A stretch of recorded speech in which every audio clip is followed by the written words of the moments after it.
In 1994, a military pathologist named Dr. Robert Carver performed an autopsy that was never supposed to happen, and the government has been erasing evidence of it ever since. Dr. Carver worked at Dover Air Force Base, one of the most secure facilities in the country. His job was routine: examine remains of fallen soldiers, document cause of death, file reports. By all accounts, he was meticulous, professional, a kind of man who followed protocol without question. Then came the night that changed everything. A military transport arrived with the body of a pilot shot down over Eastern Europe. Standard procedure. But when Carver began the examination, something was wrong. The injuries didn't match the official story. The pilot had been dead for at least 2 weeks, not 3 days.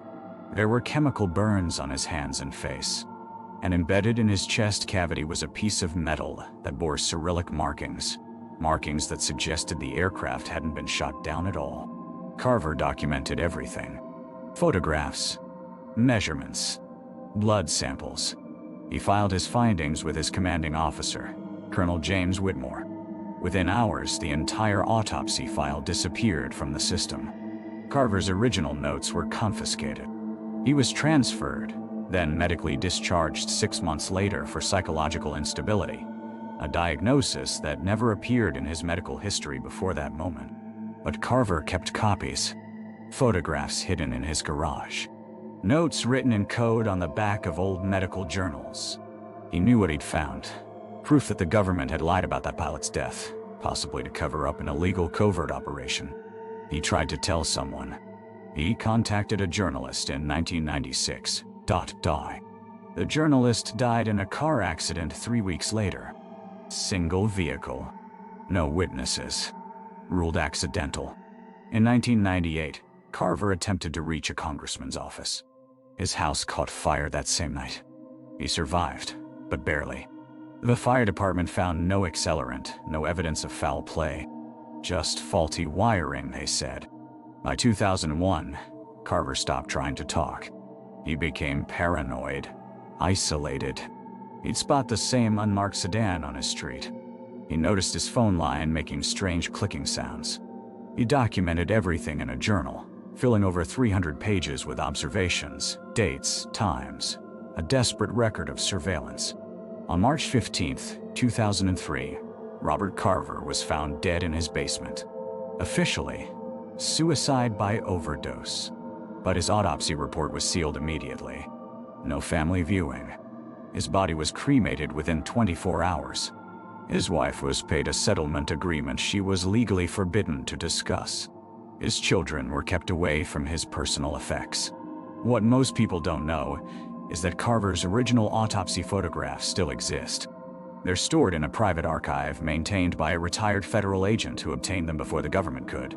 These images show something that has never been publicly identified: a military aircraft bearing no American markings, no national insignia, shot down over a country we weren't officially at war with. The pilot's dental records didn't match any soldier in the military database. The DNA didn't belong to anyone in the system. To this day, no one has ever identified who that body really was. And Robert Carver, the man who asked the wrong question, paid the ultimate price for wanting the truth. The government has never confirmed this story. They've never denied it either.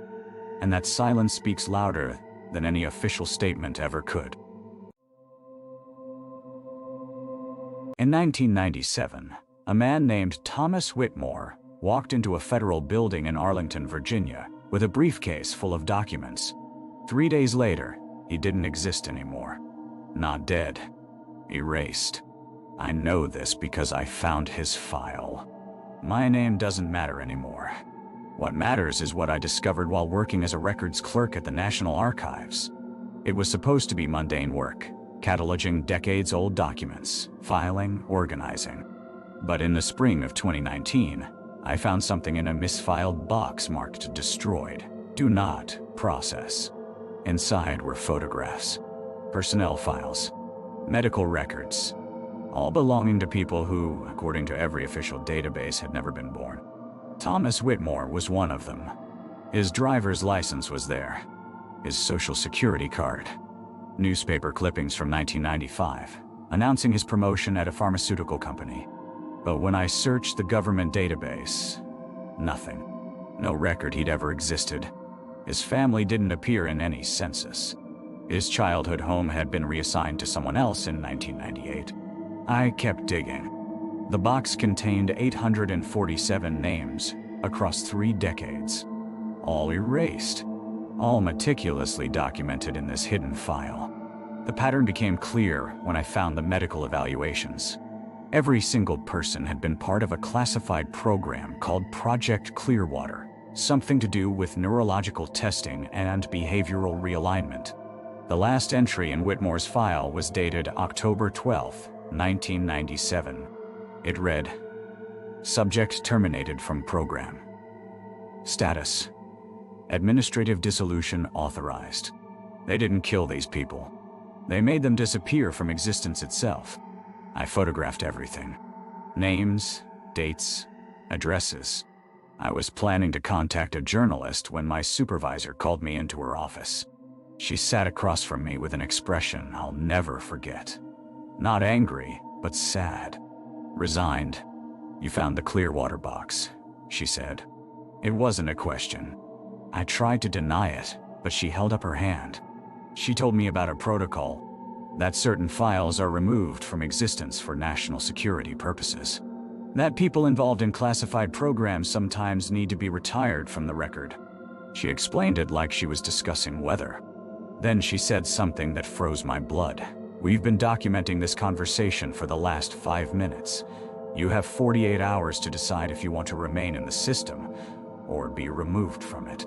I didn't understand at first. She clarified, "You can forget what you saw, sign an NDA, and your employment record will be adjusted. No one will remember you working here. Your background will be clean. Or you can choose to keep your memories, and we'll process you like the others." I signed the agreement, but I kept one photograph, one name. I've spent 4 years trying to find Thomas Whitmore's family, just to verify he was real. Just to confirm I'm not insane. I found his daughter in 2023. She was living in Portland, Oregon, under a completely different name.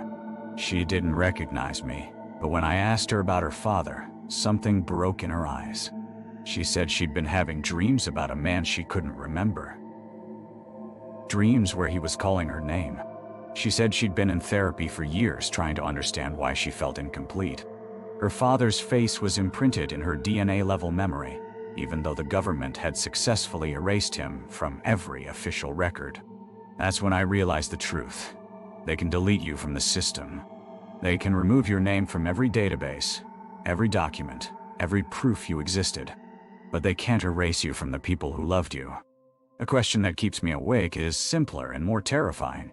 How many 847s have there been? How many times have they run Clearwater? How many people are walking around with phantom memories of people who officially never existed? And more importantly, how do you prove you're real when the government has decided you're not?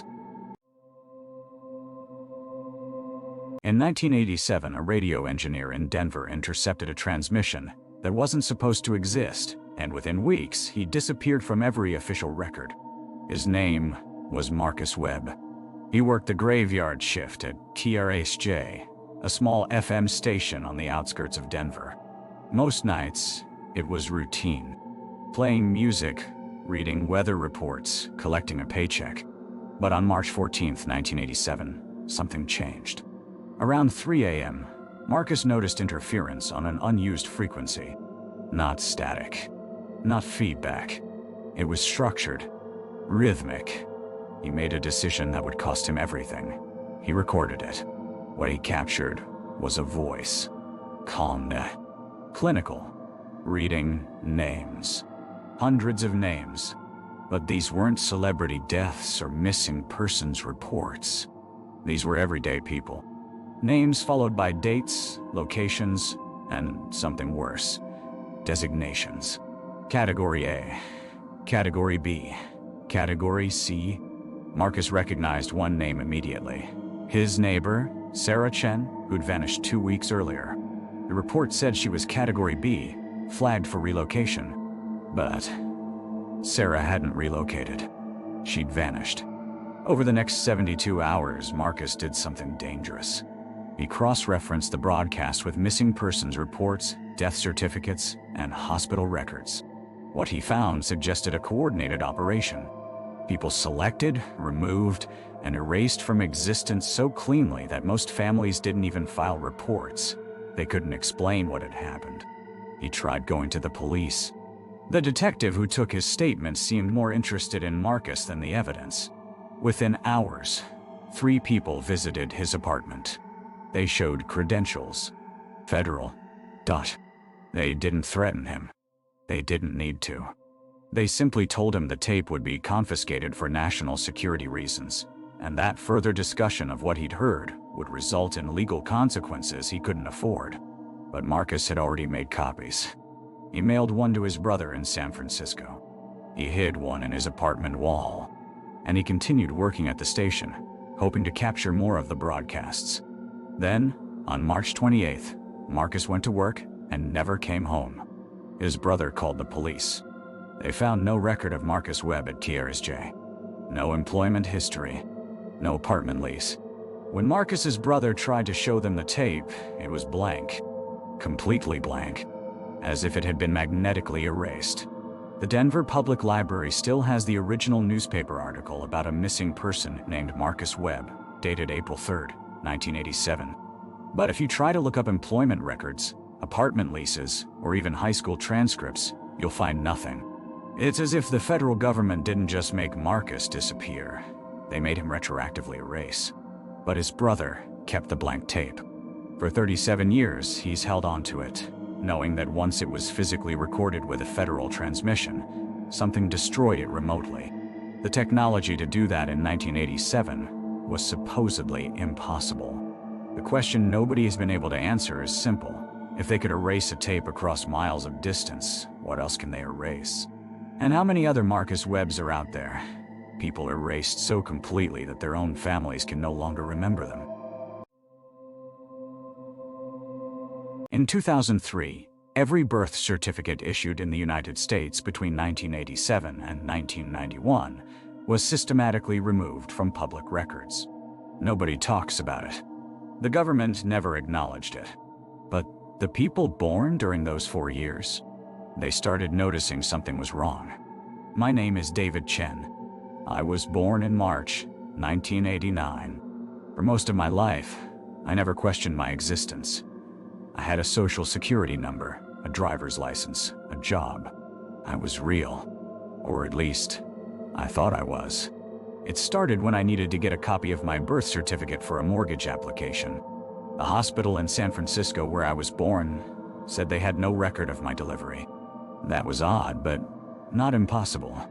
Records get lost. So I went to the California Department of Vital Records. They found nothing. No David Chen, born March 15th, 1989, to Margaret and Robert Chen Dotto. But here's where it gets strange. My parents still had my original birth certificate at home. Yellowed, creased, authentic looking. The problem, when I compared it to my older sister's from 1987, the formatting was slightly different. The seal was slightly different. And when I looked at my friend Marcus's certificate from 1992, his matched the modern standard exactly. I started digging. I found online forums, hundreds of them, filled with people born between 1987 and 1991. All of them had the same problem. Their birth certificates couldn't be verified. Their hospital records didn't exist. Some had been rejected for passports. One woman couldn't get her children's birth certificates recognized because her own couldn't be verified. Then I found the government memo. A retired archivist named Dr. Patricia Holloway had posted it on a conspiracy forum in 2009. She claimed that in 2003, she witnessed the systematic destruction of birth certificate records from that 4-year window. Not just the originals, the digital copies, the backups, everything. She said she was told it was a security protocol and ordered to keep her mouth shut. According to her account, the government discovered that between 1987 and 1991, approximately 14 million birth certificates had been issued with a critical flaw in their security features. They weren't forgeable exactly, But they were vulnerable to a specific type of manipulation that could alter identifying information without detection. Instead of announcing this publicly, which would have caused a massive panic and forced a nationwide recertification process, they made a choice. Erase the records. Erase the problem. But you can't erase 14 million people from existence. So they left something behind. A digital shadow. A ghost in the system. I started noticing inconsistencies in my own life. Banks had different addresses for me than I remembered giving them. My high school yearbook photo didn't quite match my face the way I remembered it. The eyes seemed slightly off. When I called my mother to ask about my birth, she paused. A long pause. Then she told me she didn't want to talk about it. I found others like me. We had a video call, 12 of us born between March 1988 and September 1989. We compared notes. We all had the same strange gaps in our records. We all had people in our lives who seemed to remember us differently than we remembered ourselves. We all had the feeling that we were existing in a world that wasn't quite designed to acknowledge us. The scariest part came when I discovered that several people in my group had tried to officially challenge their non-existence. They filed formal requests to the government asking for an explanation. Within months, 3 of them stopped responding to our messages. Their social media accounts went dormant. When I called one, a woman answered and said she didn't know who I was. It's been 2 years since I started investigating. I can't get a passport. I can't officially change my name. I can't prove I exist in any meaningful way to the government, because somewhere in 2003, they decided I didn't. I'm writing this now because I need someone to know. I need it recorded somewhere that I was here. That we were here. 14 million of us born in those 4 years. We're the people the government erased, and we're still trying to prove we're real. In 1987, a federal marshal named Robert Chen discovered something that would get him killed before he could tell anyone what he found. Robert Chen worked for the United States Marshal's Service for 18 years. He was good at his job. Quiet. Reliable. The kind of man you could trust with secrets. The kind of man who kept them. In March of 1987, Chen was assigned to audit the Witness Protection Program's database in Denver. Routine work. Files, names, relocation histories. Nothing unusual. Nothing that should have mattered. Except on his 3rd day, he noticed something wrong with the numbers. The program's public records claimed they were protecting approximately 9,400 witnesses nationwide. But when Chen ran the actual database count, the number was 7,200. Over 2,000 people were missing from the official registry. He thought it was a clerical error at first. He ran the count again. Same result. Then he checked the historical records, monthly reports going back 5 years. The discrepancies were there the whole time, but nobody had caught it because nobody was looking. Chen documented everything. He printed reports, made copies, and planned to bring it to his supervisor. But that night, before he could do anything, his apartment was broken into. Nothing was stolen. His wallet was on the nightstand. His television was untouched. But every file he'd printed was gone. His personal notes. The copies. Everything. 2 weeks later, Robert Chen died in a car accident on a clear highway with no other vehicles involved. His car simply went off the road. No skid marks. No indication he'd braked. What he'd discovered was never investigated. 30 years later, a retired FBI analyst named Margaret Torres was going through declassified documents when she found a memo dated April 1987. It referenced the Chen incident and an unauthorized discovery regarding program integrity. The memo recommended immediate correction of statistical anomalies. That's all it said. Correction. Not investigation. Correction. Torres did her own research. She obtained copies of the historical witness protection records, the ones that were supposed to be public. She compared them to what Chen had supposedly found. The numbers still didn't add up. 2,000 discrepancies. Possibly more. But here's what kept her awake at night. In the government's own records, Those 2,000 missing witnesses were listed. Their names were there. Their original identities. Their new identities. Their relocation dates and destinations. Everything.